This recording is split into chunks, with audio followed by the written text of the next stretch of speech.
Welcome to the Sample Chapter Podcast, the show where authors read a sample chapter from one of their books. Here's your host, Jason A. Meiske.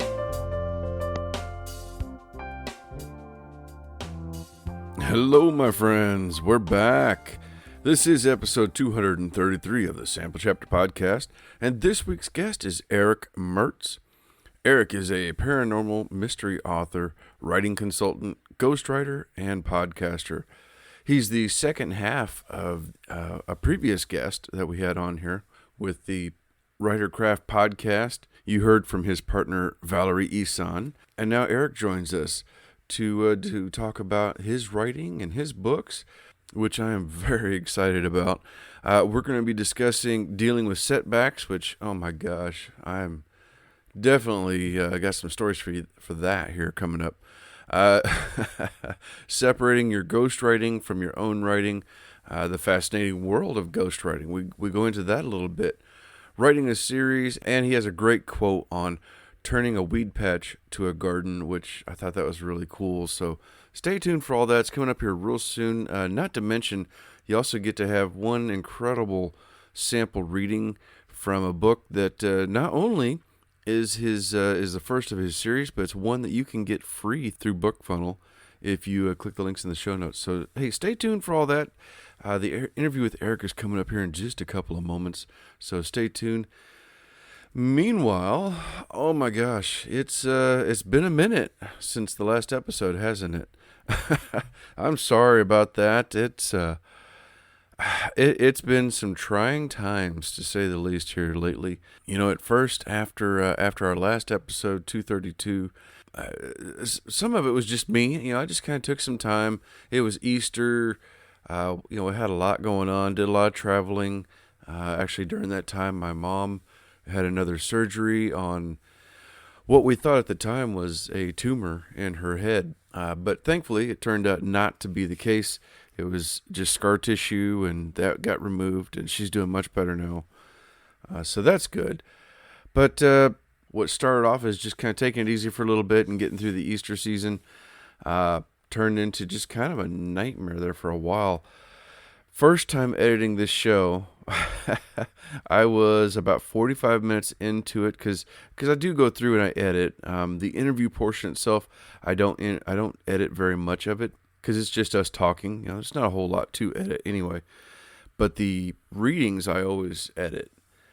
Anyway, so the first time working on this episode, I was about 45 minutes into it. I took a break to go join the family for dinner. But when I came back, the computer had decided to do updates, and it shut down, and it did not save it. I lost it all.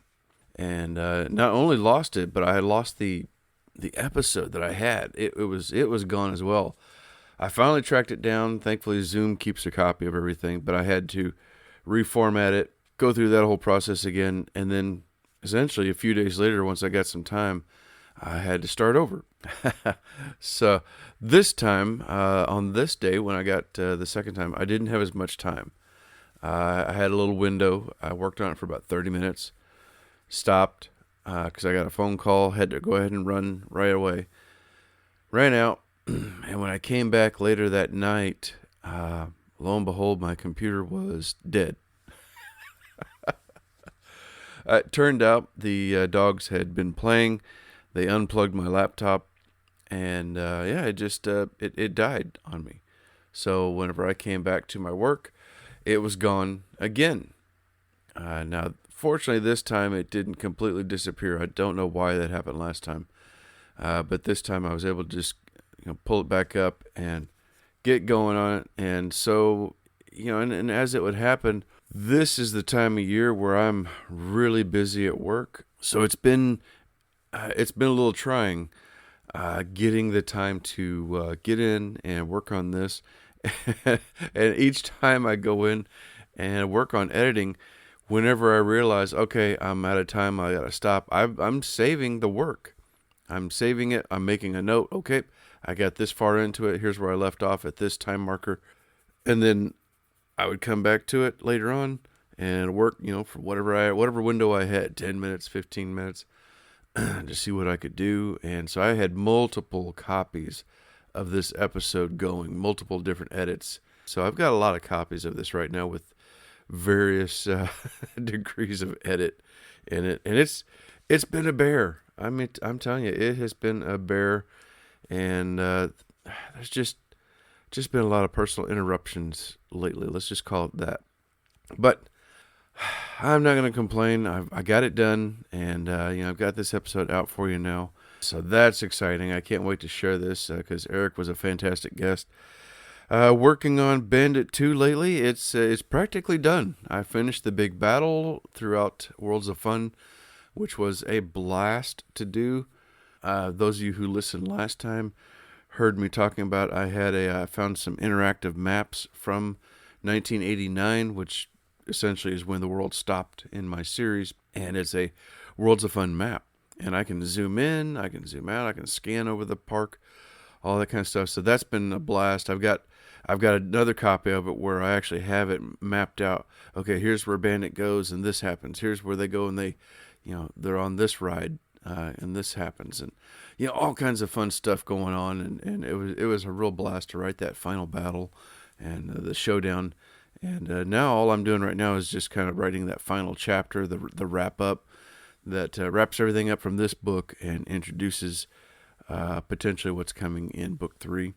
But I'm having fun with it. This is a lot of fun. I can't wait to begin the full-on editing process. And as soon as the book is ready, I will make sure and let you know. In other news, again, it's been a while since I've been on here, but last time I was also talking about we were in a race for the best music video. And my pick was Sledgehammer by Peter Gabriel. And thanks to you, the listeners, the voters, everyone out there that voted, we won. And that was exciting. That was done through our the network that we're a part of, Pop Goes the Culture Network.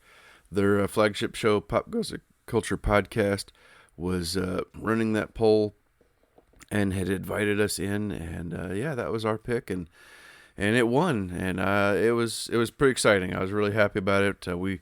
It was interesting because we just barely lost in the Twitter version of the poll, but on Facebook, that's where I really took it. That's where we ran away with the votes, and you put it all together, and we won big time. So thank you so much to everybody out there listening who voted and took some time out to vote for that. And it was really cool. Had a good time with it. And I don't think I've listened to Sledgehammer so much since probably since I was a teenager and that song came out. But anyway, make sure you click that link in the show notes for Pop Goes the Culture Network and check out all their fine shows over there. It's a lot of fun, and they got some really cool shows. I also invite you to check out our affiliate, Writer's Block Coffee. They have 3 delicious flavors. Try one or try them all. Set it up on a one-time order or set it up for monthly automatic shipping so you never miss out on some delicious coffee being sent straight to your house. Again, that link is in the show notes, or you can just head right over to writersblockcoffee.com and use coupon code SAMPLECHAPTER at checkout for 10% off. All right, everybody. Well, enough of me yammering. This is longer than I usually talk, so let's get on over to our episode with the elegant Erick Mertz.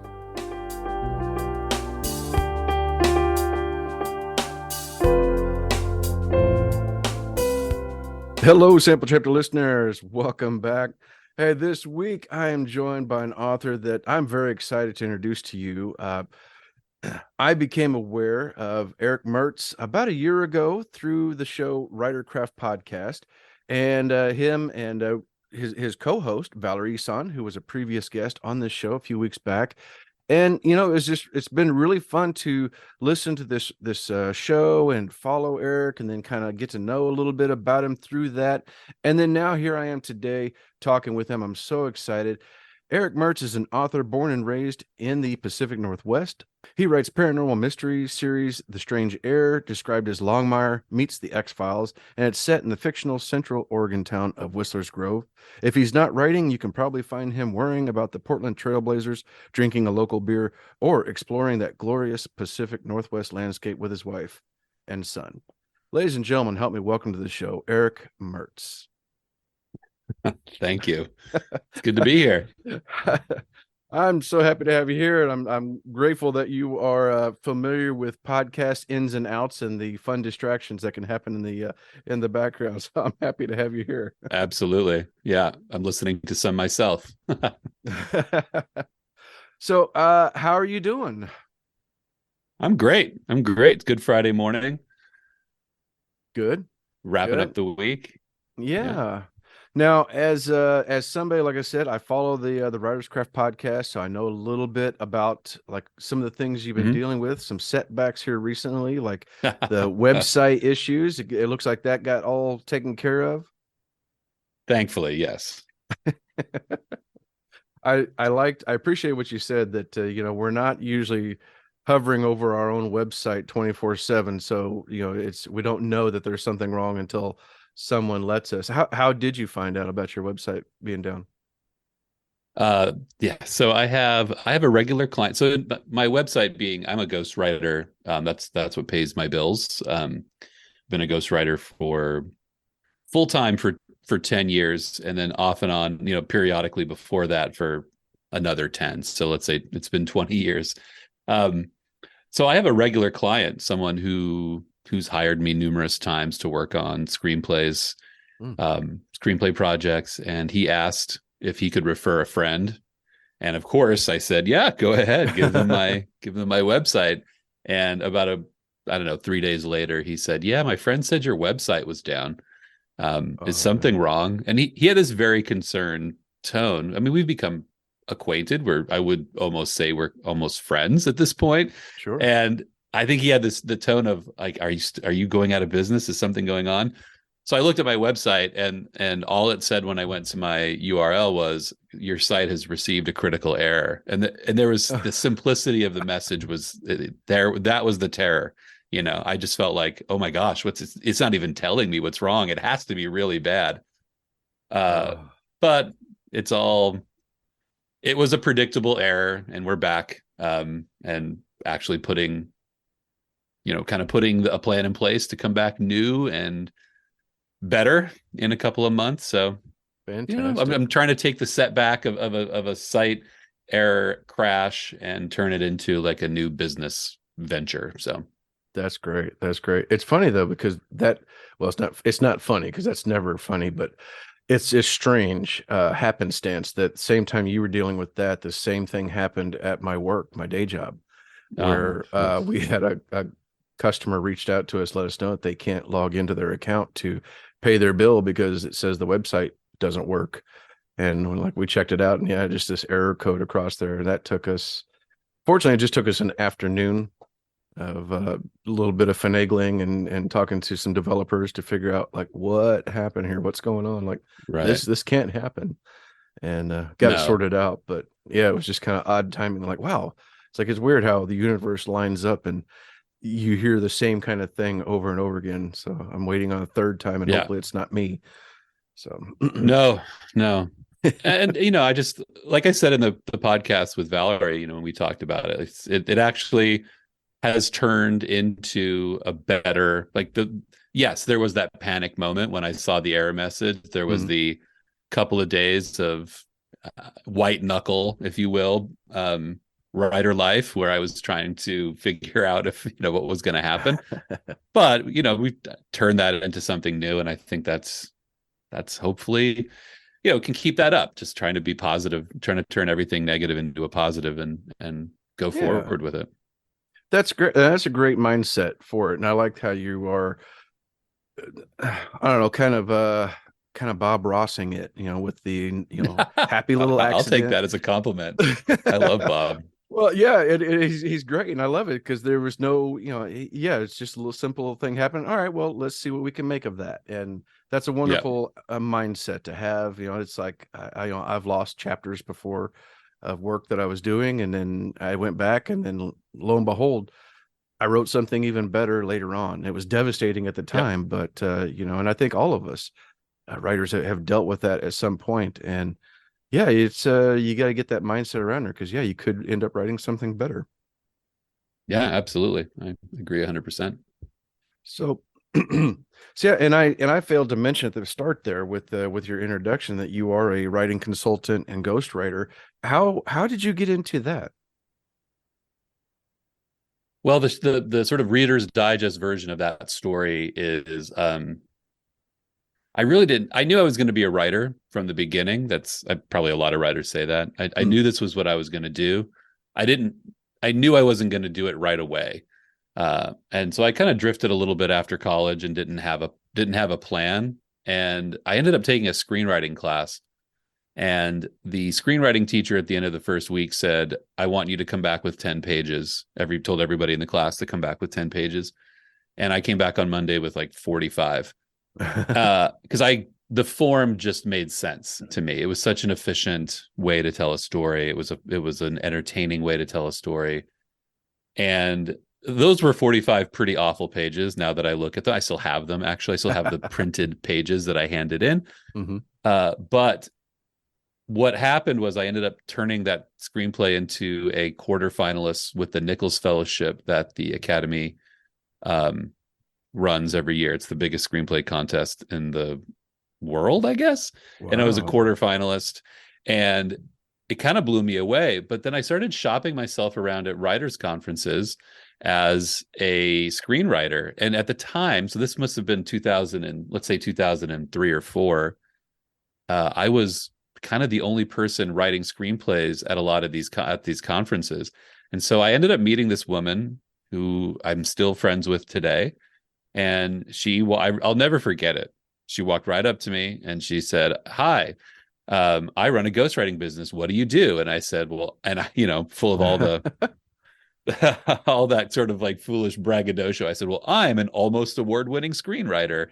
And she said, "Well, I don't have any screenplay writers on my staff. Would you like to join?" And fast forward 4 weeks later, I got an email from someone, and it was a pitch, and he wanted me to write a screenplay based on his pitch, and that was the beginning of it. And so I've evolved from being on staff, being a kind of a staff writer at a lot of different agencies, Hmm. to running my own business. Most of my work now comes through my website, and I've evolved from writing screenplays was my first step in that field, and I still write a lot of screenplays, but I also end up writing memoirs with people and for people, do writing coaching and editorial.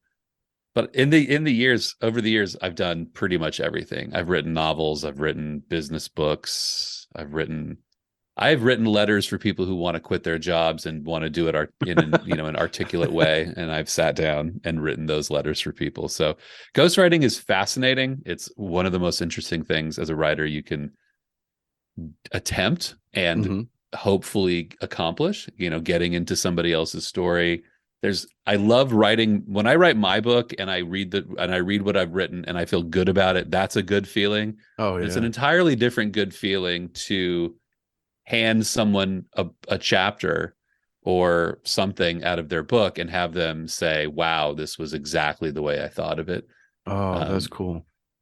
yeah, I actually, I had a client who was a British Marine, and at one point I gave him back his book, and he's just the tougher than leather kind of guy, right? Through our interviews, and he ended up saying, "Of all the things I've done, you're the hardest thing I've ever done, and ultimately the best." He said, "I've never cried about my service until I met you." Hmm. And it was like such an honor to me, because I thought, wow, all the things the guy told me was so like such amazing stories. So it's an interesting world. It's a fun world, and yeah, one I'm like kind of lucked into, and I feel great that I'm here. That's awesome. That's awesome. So do you have like a, I don't know, what is your approach to giving feedback or helping somebody with their story? Because I know a lot of times you hear that authors, we got to have a thick skin, and uh, my own toughest critic and feedback I get is from my wife, who will read over my stuff, and oh my gosh, she will rip me apart sometimes with some of this, like, this is crap. What in the world is this? And like, oh, this guy sounds like the worst Disney prince I've ever heard. And I'm like, oh gosh, are you serious? So what is your approach for talking to someone about their story? Okay. That's an interesting question. I think that what part of my path to getting here was I was in social work for many years, and I was a supervisor. And, it was always my responsibility to sit down with people and talk to them about, as case managers, what they were doing well, what they needed help with. And it's situations that were especially troublesome. I always felt it was important to talk to that person about, here's what you're doing that I love. That this works. This is really working. And this is what we're doing. This is what I need to see improvement in. And trying to find a way to marry those two things so that the person doesn't come at their what might be perceived deficiencies feeling incapable of overcoming them. So I try to take that, and I have no professional training or academic training in management. It's just something I learned that people don't respond to. If you can't give people a basket of negative and expect them to make a positive, some people can. Some people can make a positive out of a bunch of negative, and that's a gift. Mm-hmm. But that's not everybody. That's a small percentage. So I feel like, if I get a manuscript from someone and it's, I try to look at what is the author really doing well? Like, for example, if that author is a master world builder, just they're giving me a ton of the world, but the characters aren't there, then I try to help them see, like, here's what you're doing really well. Like, work with them to identify how they approach the things that they're really doing well, and how to take some of that approach and put it towards the things that they need to improve.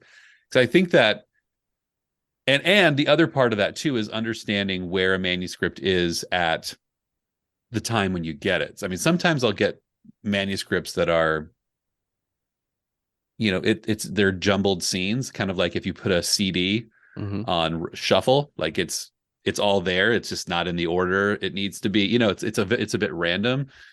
That's a different approach than with someone who's down at the end of the manuscript, like down at the end of that rewriting phase. There may be one rewrite away from submission or publication. So I try to identify where it is too. If it doesn't help to give that person who's still figuring out the order of their story and how the story is going to fit together, that upper level polish feedback, and then vice versa. So I think you have to know where the person is, you have to know where the book is, and you have to identify, in order to help them improve, what they're doing well. I think that's a key for everything, right? Yeah. If you want change, you have to affect it from a positive point of view. Exactly. Yeah. Wow, man, I can see why you're doing so well, why people love working with you. That's some that would be great feedback to have somebody talking to me like that. Thank you. So now whenever it comes to like the ghostwriting, you get ideas, they give you, here's what I'm thinking, here's what I'm doing with it, and then you get to kind of go from there, take that. How much of that is your input versus what they said they wanted to do? That is different with every client. I would say, in general, my policy, God, to say I have a policy makes me feel like I'm, like I've got employees in the back and someone's going to bring me coffee this afternoon. But my personal policy is, I guess, that it's your story, right? If you're going to hire me to write your story, you have to be, because you're going to go out and sell it. This is what I talk to all of my clients about. You're going to be the one going out to sell it, so you have to believe it. So in general, that's how I go about it. I let them know that, yes, you might, like, I'm in a situation with a client right now where we're coming up with a series Bible for her television series, and the character arcs that she's choosing are just different than the character arcs that I had proposed. And actually they're different than the character arcs that I believe are best, but she really wants to push a certain angle in that story. And so we're working to make sure that angle lands the right way. So it just depends. I have a regular client. I've been writing for him for, gosh, probably 7 or 8 years at this point. And he's basically just given me the green light to write his ideas however I want to do them. He has definite input. He'll give me character direction. They're horror screenplays. I like horror. And so he'll give me direction on what he wants or the tone. He'll tell me it's more like this or more like that. He'll push on details, but for the most part, when I come to him and say, "Hey, we're gonna rewrite this screenplay or write the screenplay like this," he's usually super enthusiastic. And part of it is that he's a bottom line person, and he's selling his screenplays, and he's happy about that. So so it works. I have a lot of clients that are producers for television shows. They're working in the industry, and they those people working in the industry need content. They need to have fresh material, but they're working 16-hour days. So for those kind of clients, they know exactly what they need to push their careers. So I'm a little more I'm a little more of a servant in that capacity, because I know, like, I have a client right now, she's trying to get into selling a historical drama. And so we're writing something for her that's going to help her sell that. She's pushing all the buttons. So it's really just different for everybody, whatever they need. Okay. That's fascinating. It like occurs to me that like in movies, when you hear somebody saying, you hear the producer like, "Well, I'll have my people work on that and doctor it up, and we'll put that together." And they're already doing a million other things, but then it's like, "Oh, Erick's the people." So that's me. The people that are putting it together. That is me right now. Like, yeah, I've got a project that's like that, where it's I've envisioned that conversation happening kind of above my contact's head. Like, okay, he's being told this, and now it's coming down to me. And but it's good, right? I mean, my whole life I've been a problem solver. It's been I did that in my career as a social worker, and it just extends into here. Like, I like the job of helping people solve that problem. And with story, it's the same way. That's great. Now, do you have any problems separating the work that you do, ghostwriting or advising other people, from your own writing and your own world building? Or do you find that it kind of enhances it? That's a good question. I don't have a problem really separating the two. I have a really defined work schedule, so I'm never those things are never overlapping. My schedule is usually I work on my books in the morning, I work on client work in the afternoons, with some variation depending on schedule. So there's always that kind of clean break. There's a lunch in between the two. There's usually some talking to my wife or something. There's something that happens in between that just breaks that narrative string. So my book is now tucked away, and now I'm picking up with theirs. There can be some overlap. I mean, I had a client, just very recently, I have a werewolf story that I've been working on for years, on and off. I don't know if I'll ever finish it. It's sort of one of those, it's like a weed patch in my creative world. It's like, I don't know if I'm ever going to turn that into a garden, but I like digging in it. He wanted me to write a werewolf script for him. And so I had to be really careful and say, look, here's what I'm working on.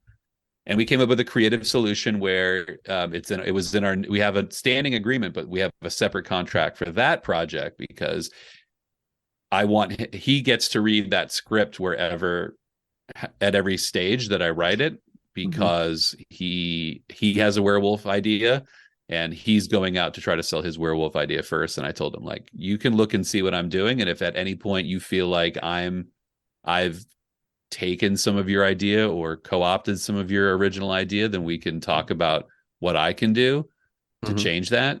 And so that's how we got around that. But So in that case, like sometimes very infrequently there are story overlaps or story ideas. At this juncture in my career, though, I think that werewolf client is an ongoing client, so I felt the need to work it out with him. But if someone came to me and they said, "Hey, I want to write a series of novels about a small town sheriff solving, solving a paranormal mystery in his hometown," I would say, you know what? Sorry, I'm already doing that and I can't. I would turn it down. Oh my gosh. I I'd often have to. wonder, I often wonder, because this actually happened to me recently. I was doing a 3-chapter critique for a friend of mine. He sent me his new sci-fi book that he's working on. Very rough, but the bones are great. He's got such fantastic ideas, and I didn't realize I was kind of stuck on something in my own until I was just kind of meandering in my own story, trying to figure something out. And so I Right. paused to go read his stuff so I could give him some critique.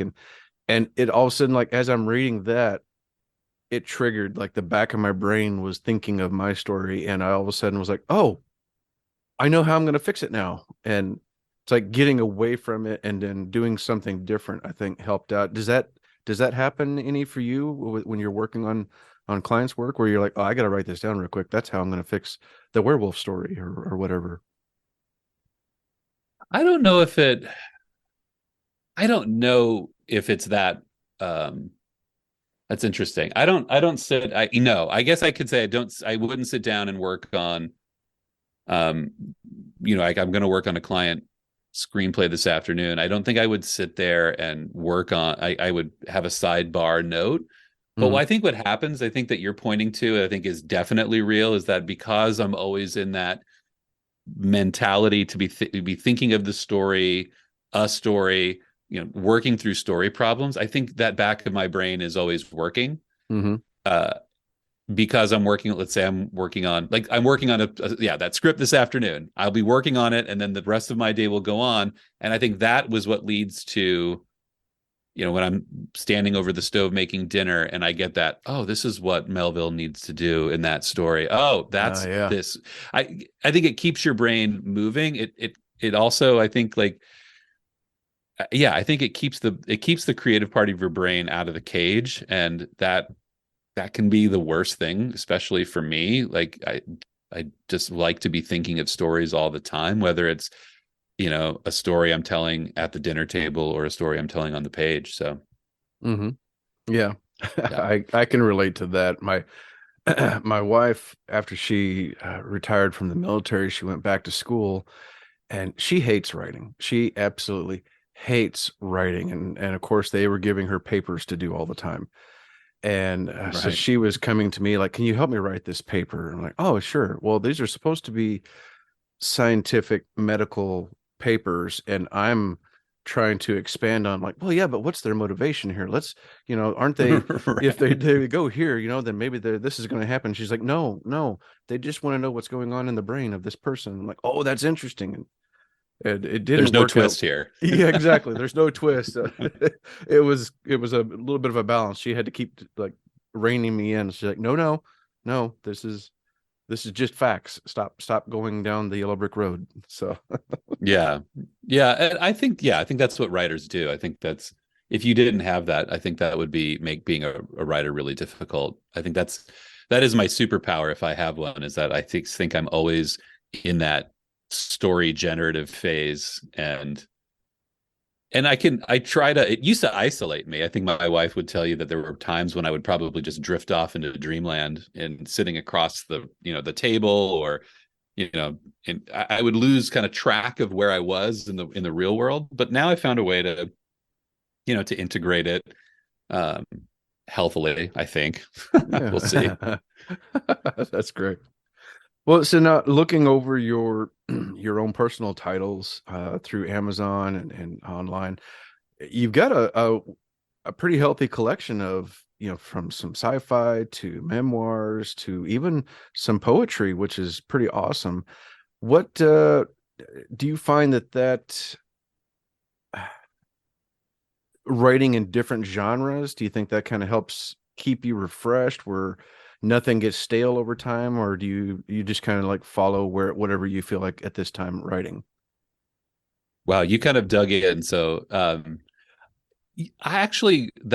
would say that was the of all the errors I've made as a just following my own personal writer path. I think be trying to be too diverse too quick Mm. was part of the issue. Like early in my career, I wrote poetry. I experimented in all the forms really early on. Um, I do write in like weird fiction, science fiction, and dark fantasy, but that's not what I'm publishing right now. And I've actually, if you were looking at my desk, you'd see I've got stacks of story ideas that are inside outside my series, and I have another stack that's inside my series. And what I tried to do probably 3 years ago, I guess, is I started writing a fantasy series that I was going to write concurrent to the paranormal mystery series that I was working on, and I found that I just didn't have the if I was focusing on one series and one way of looking at that story generative phase, Mhm. I was much better. I was much better at it. Valerie actually brought this to my attention. She edited one of the fantasy books, and she said, "This just doesn't this." When I read one of your mysteries, I feel I feel like I'm in the hands of a mystery writer. When I'm writing fantasy, I don't feel like when I'm reading your fantasy, I don't feel like that. Uh, And I felt like at first, my ego was hit a little bit, and oh, sure. and we've talked about it quite a bit over the years. I kind of just, she's referred to it, and it certainly I refer to it um in my own processing. So yeah, I for me, I just don't. I was trying to follow that 20 books to 50K Oh, yeah. publishing, I mean, style, I guess. I don't think that's for me, to be honest. I'll see people like Craig and Mark and some of the big guys out there, and they're putting out this is, you know, 8 books a year and 3 in fantasy and 3 in mystery and 2 in sci-fi or whatever. I mean, I think that works for some people, but I need my writing process is I don't mean this in any derogatory way to any one of those guys, because I've read a lot of those books and I think they're perfectly fine. Hmm. Some of them are really entertaining, but I just have a more, I guess, meditative process, and I need to brood on my story a little bit longer. Yeah. I mean, the next book in the Strange Air Paranormal Mystery series will probably come out in the summer, early summer, and I've been writing it. This will be a year, almost a year. I think I can write a little faster than that at this point, but when I try to, when I think about the amount of energy that it takes to just bring a series to life, to come at it from the broad shoulders that you need to carry a series, I can't do that with 2 things. That said, I think after 2 more titles in my current series, the story will come to a sort of, not a pause, but the story will come to a place where I can let it set. I do Hmm. have other, series ideas that I've thought about. Like maybe I'll then at that point take a couple of months to develop another series, to put something else out there. But to do them at the same time, maybe when I retire from as a ghostwriter and I can split my day between 2 different series, I could do that.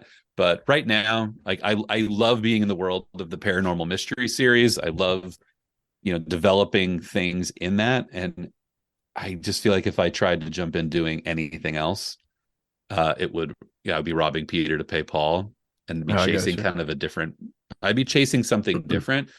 Hmm. Um, yeah. Yeah. No, I can relate to that. I mean, I can understand that. I mean, it's listeners of the show know how much I struggled last year. Just I had early in the year. Well, let me back up. I'm about a year past my own personal deadline for book 2 of my series. Uh, Okay. I'd had book 1 in October of 21, and I'd planned on spring for book 2, and then just kind of things got thrown askew would be a Right. good way to put it, earlier last year, and it just kind of, and then just throughout the year it was just a really weird 2022, and dealing with a lot of Yeah. different things and trying to manage my writing schedule was just the oddest thing I've had to deal with since I began writing.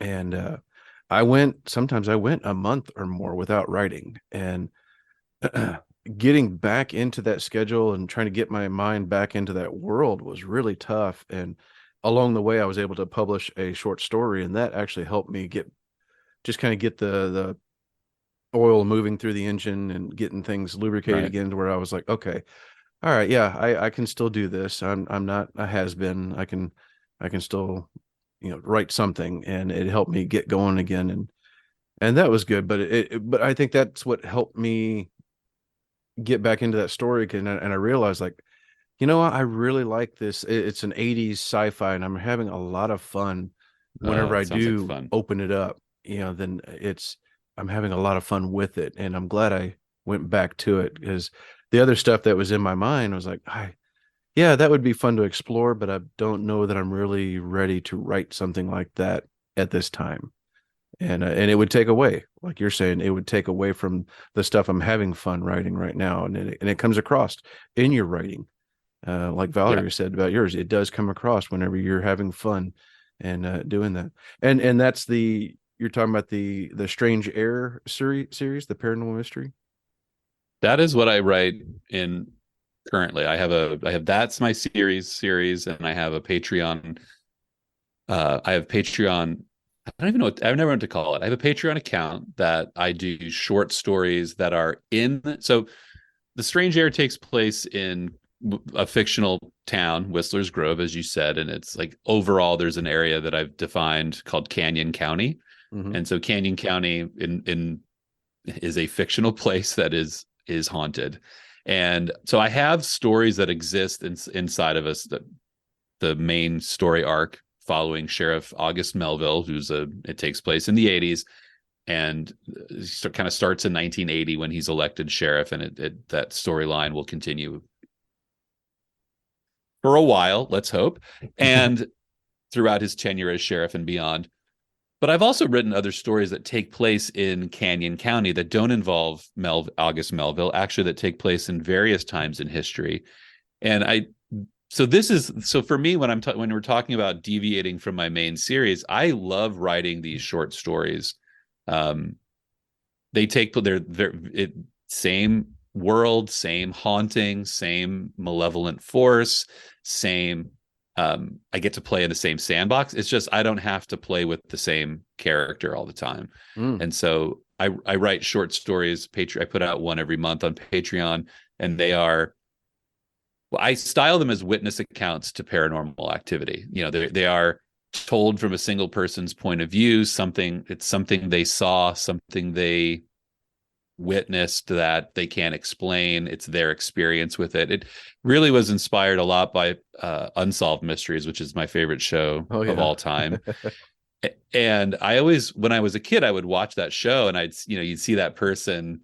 I love the paranormal ones, the ones, the UFO encounters, or those. Oh yeah. Those are my favorite. But I just always would think of that person, sitting at their dining room table being interviewed, and they're telling you what they saw, and they don't have, in that moment that they're being interviewed, they just have their experience. There might be this whole bigger story around the paranormal phenomenon that they're talking about, but they're only telling you their side of the story. And so I came up with this Patreon account idea because I was writing these little accounts, these little witness accounts, and they were super fun. And I actually put out a book of them, and my readers loved them. And so my readers would come back to me and say, "Hey, are you going to do any more of those witness accounts? Are there any more of those coming?" And I would always say, like, "Oh, I loved writing them, but I didn't have a way to publish them, because selling short stories on Amazon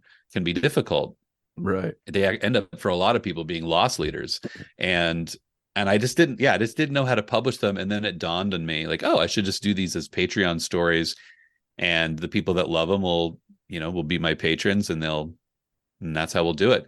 So That's if awesome. anything, I'm playing it's the same world. It's just I get to play in a different part of it, and I hope my main character doesn't mind yet. He hasn't said anything. He hasn't bucked against it, but it gives me Yeah. It gives me new characters. Some of the characters that appear in these witness accounts, I like them so much that I've said I can't let that character just live in one story. I'm going to find a way to work them into the book series. Yeah, And crossover. so, yeah, so I guess, that's when you talk about world building, that's what we all want to do, right? So it's a chance to broaden the world without really moving off of it. I'll go back to writing some fantasy. Like I said, I've got a couple of mini series ideas and things that I could do outside of the genre. And if my character and if Sheriff Melville and I need a break, then I have something I can do while we're taking a break from each other. So That's awesome. That's great. Oh my gosh. And then the book we're hearing from today, Forgotten Shadows, that plays into that same paranormal world. yes. So this book is the prequel to the series that appears on Amazon, and it is the first encounter that Melville has with the paranormal. So this is very lightly paranormal. This story, the way the series builds is it builds in his connection to the paranormal, what he's investigating. It builds around him. In the beginning, it's just an inkling of something odd, and as the series goes, it becomes a bigger confrontation with essentially a cult that exists inside of this sort of rural Central Oregon community. And so, yeah, this is his first investigation that gives him the idea that something else is going on. I've always that's the inspiration for the character. Like the challenge of this actually started as a social worker. There was, social workers in small towns have the challenge of, when there's only one grocery store and you're the town social worker, you're going to run into your clients in that store.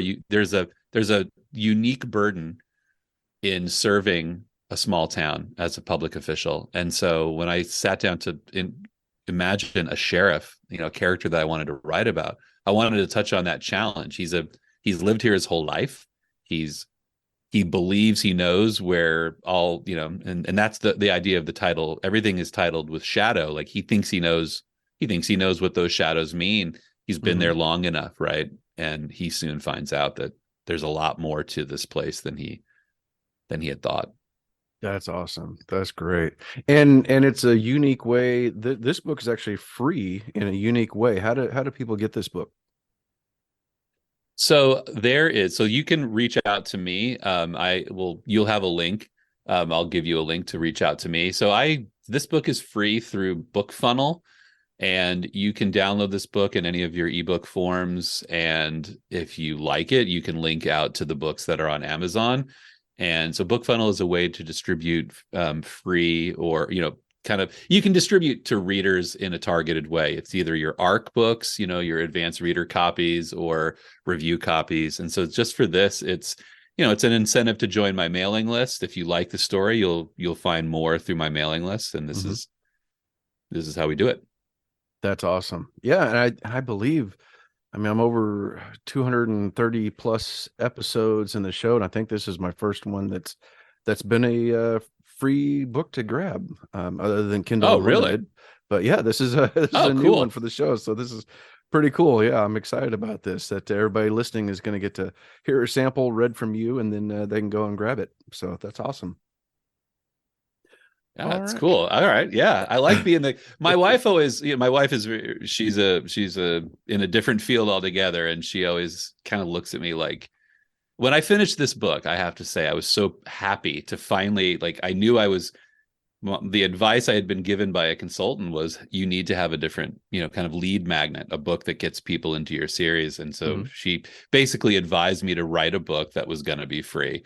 And I had so much fun writing it, because there was just an odd pressure off of it. Like, I'm just going to write a book that people I want people to like, because if they like it, they'll keep getting into the series. So right. It really was that whole, I'm going to take away the whole, is this book going to sell? No, this book isn't going to sell, but hopefully it gets read a ton. So that's awesome. That's great. Well, where can people find and follow you, Erick? You can find me at erickmertzauthor.com, ErickMertz author.com. I'm on all the major socials on LinkedIn, Instagram, Facebook, and actually the best way to reach me, I'm going to give you a link to, I have a Linktree link you can click on, and there you can sign up for my newsletter. And I put out a fairly fun twice monthly newsletter where I just talk about author life stuff. I promote other authors locally, yeah, and just kind of share what this whole weird journey is like. And if you're on my newsletter, you can get, I'm always chapters that don't make it into the book, and I run a lot of giveaways, so it's hopefully a lot of fun being in part of my mailing list. Oh, that sounds great. That sounds great. All right. Well, and of course, everybody listening, I'm going to have all those links in the show notes. So whether you're on your phone or a computer, you can just scroll down, click the link, and head right over there right away, and follow Erick on all the places. And of course, grab this copy of Forgotten Shadows that you're going to hear in just a moment. Erick, thank you again. This has been a blast. I'm like kicking myself because I have so much more I want to talk about, so much more I want to say, but with time is holding us back, and I really ought to get Absolutely, you over to our reading. But I had a blast talking with you, man. Thank you. I had a blast too. All right, ladies and gentlemen, time for me to step aside with my writer's block coffee and enjoy this sample from our guest, Erick Mertz, with Forgotten Shadows. Chapter 1.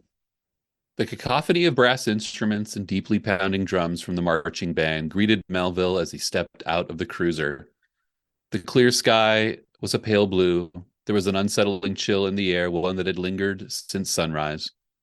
There were days like this in Canyon County, curious confluences of bright and cold, especially late in the spring, where the long shadow of morning never quite burned off. The parking lot was filled with an assortment of cars and trucks, the bright red fire chief's car parked out front as if on display. Melville wound his way through the small crowd gathered around the schoolhouse front lawn. He greeted folks that recognized him with a friendly nod. He thought it better to ignore those who deliberately turned away from him. It was an election hangover. He had won the vote for sheriff by a decent margin, but the race had not exactly been a landslide. The other guy, Todd Scott, maintained a decent contingent of supporters as well. Apparently, some of those voters, even months later, clung tightly to their allegiance. Closer to the center of the crowd, students lined up behind their teachers, kids from 6 to 12 years old, exhibiting looks that range from tortured boredom to ready for trouble. The patience of a grade school teacher was second only to a saint, always careening unpredictably between various moods of children. Melville was looking for Jackie Ruiz, the new principal of White Hill Elementary School. He was familiar with the name. She had attended this school around the same time as he had, but to say he knew her was a stretch. Finally, after making his way through the crowd, he found a short, dark-haired woman standing near a small podium. She wore a bright public expression, shaking hands with Mike Yardley, the local fire chief. That must be the principal, Melville thought. He cut across the lawn through the front row of patiently awaiting onlookers. The woman looked away from Yardley and flashed him a smile. The fire chief uttered his goodbye and moved on down the line. Sheriff August Melville, thank you for coming, she said. Principal Ruiz, very nice to meet you, he replied. Her grip was warm, probably from all the other hands she had shaken so far this morning. Call me Jackie, please, she said.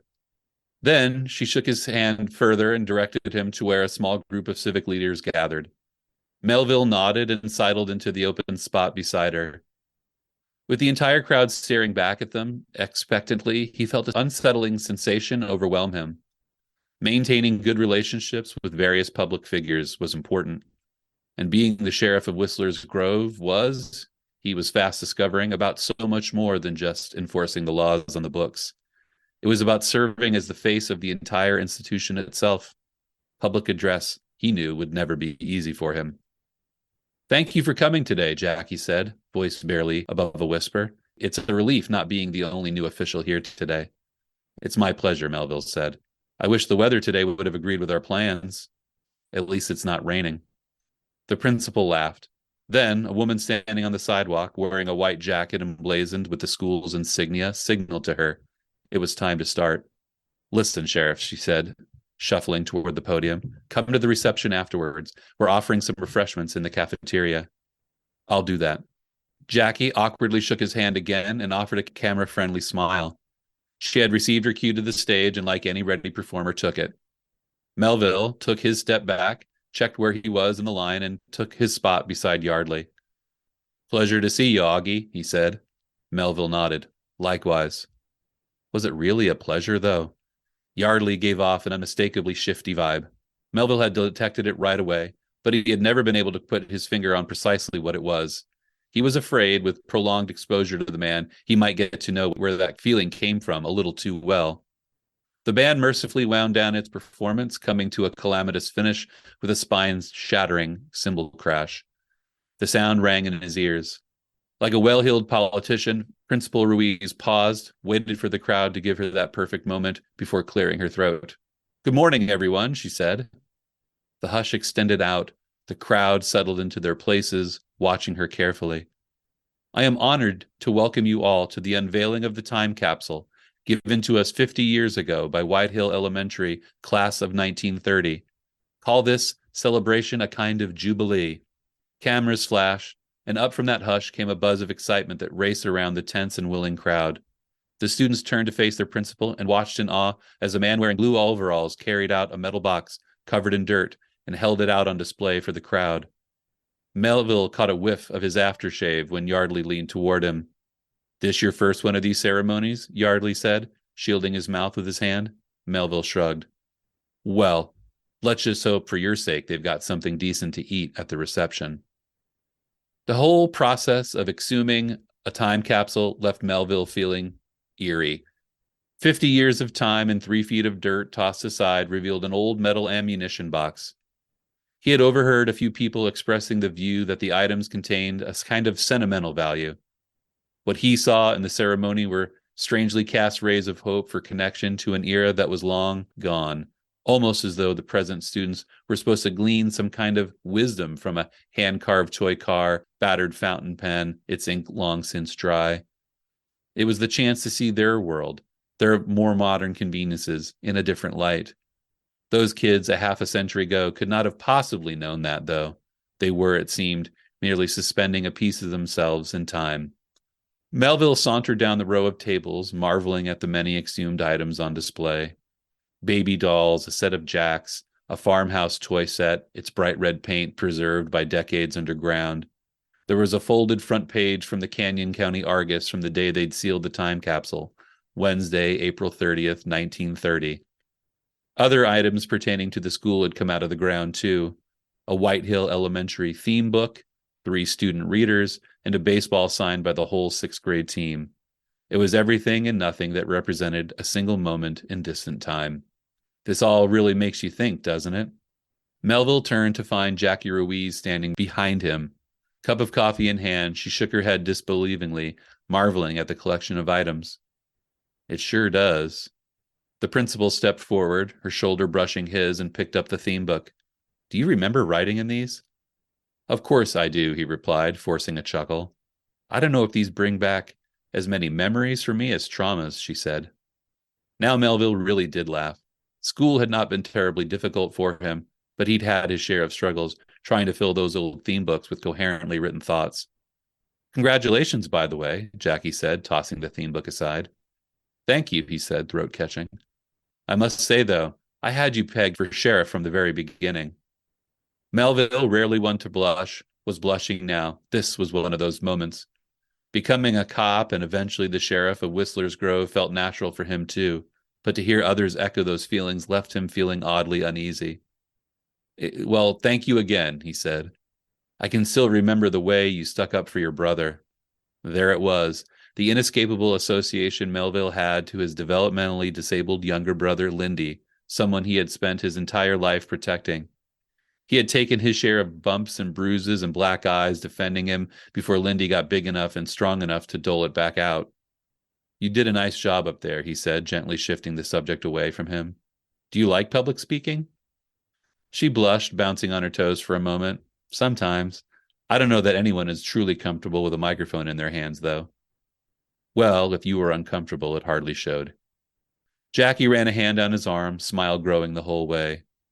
Across the room, a cluster of well-dressed attendees, probably school board members, loomed. Melville could feel the weight of their stares, although he was quite sure it had more to do with her than him. "It was nice talking to you, Augie," she said. "The pleasure was all mine." And with that, she slipped away, across the floor with the sway of a ballroom dancer to meet up with the board. Suddenly, Melville felt like he could breathe. He cut back to the snack table and helped himself to a small plate of carrots and finger sandwiches, and for a moment he nibbled, watching a group of third graders chase one another around. Does that bring back memories?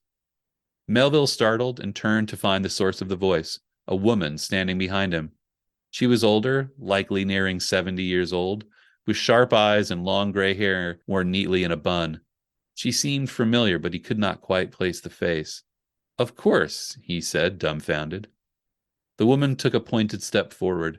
She set the cup of punch she'd been carrying down on the table, a smile growing with the recognition of his stupor.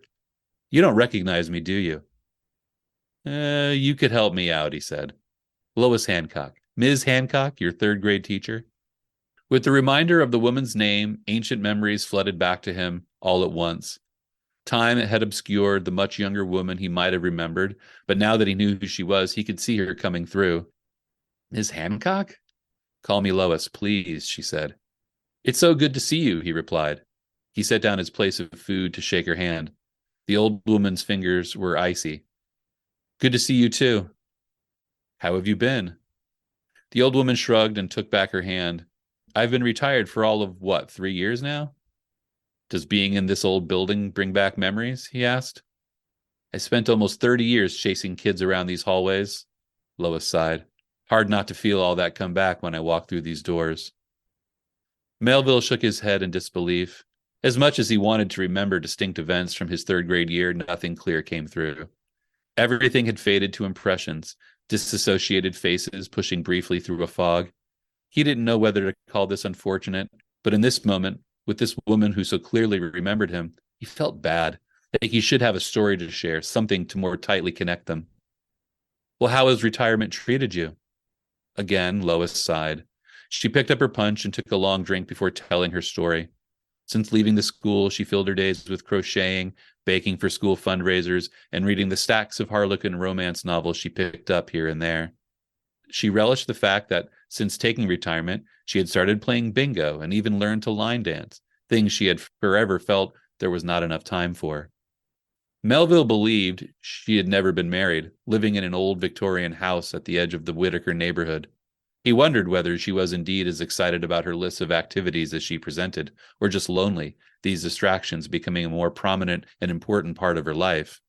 "Now and then they invite me to these events, which makes me feel good, she concluded. "I'll bet," he replied. They lingered in silence for a minute, watching the crowd form and reform around the exhumed items. Teachers took their turns leading classes through, pointing out the meaning or significance of certain items, using this as a lesson in living history. "Do you miss it?" "Of course I do," Lois replied. "I believe that anyone who ever had the honor of teaching these children would miss it." With his teacher distracted, one of the younger children, a boy in an oversized polo shirt, wandered out from the line to the center of the cafeteria. "Or not," the teacher replied. Melville laughed. "I was sorry to read about your dad, Augie." "I appreciate that," he replied, momentarily stunned. A couple of years ago, Melville's father had passed away. Sometimes that felt like forever ago, and other times yesterday. Today, it was the latter. I wanted to reach out, but no, that's okay.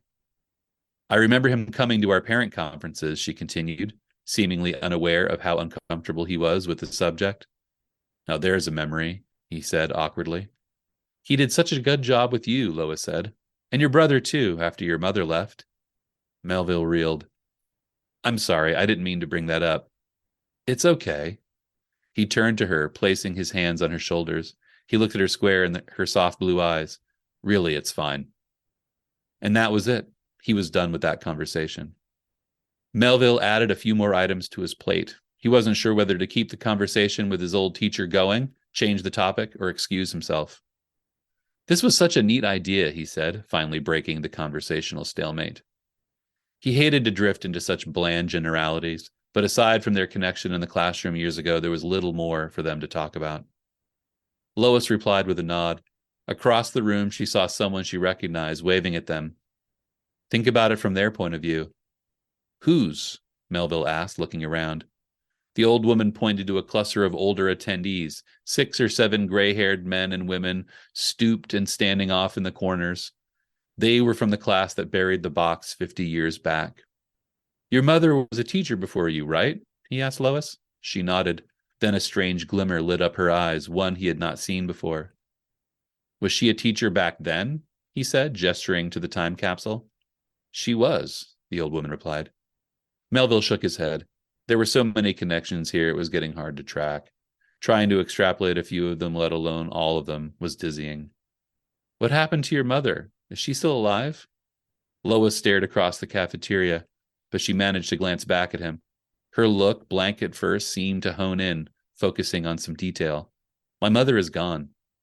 I'm sorry, Melville replied. I didn't know that. She was murdered.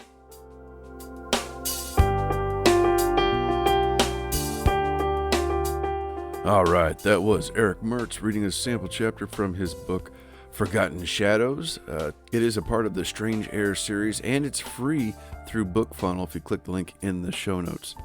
Hey, don't forget to also follow Erick's other links in there and check out his other books in the series and everything else he has to offer. It's a lot of fun.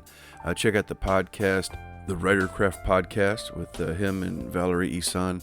It's a great show, one that I listen to every week. And don't forget to hit that subscribe button on this show so you don't miss out next time when I will be back with a new author, a new book, and a brand new sample chapter. Take care, everybody.